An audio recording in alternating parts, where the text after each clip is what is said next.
Hi friends, good evening.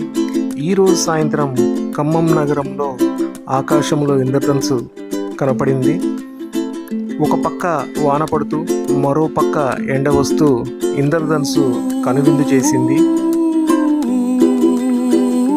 మీరు చూడొచ్చు, సూర్యుడు మబ్బుల చాటుకు వెళ్ళే కొద్దీ ఇంద్రధనుస్సు మాయమైపోయింది. ఈ వీడియో నచ్చితే సబ్స్క్రైబ్ చేయండి, లైక్ చేయండి, కామెంట్ చేయండి.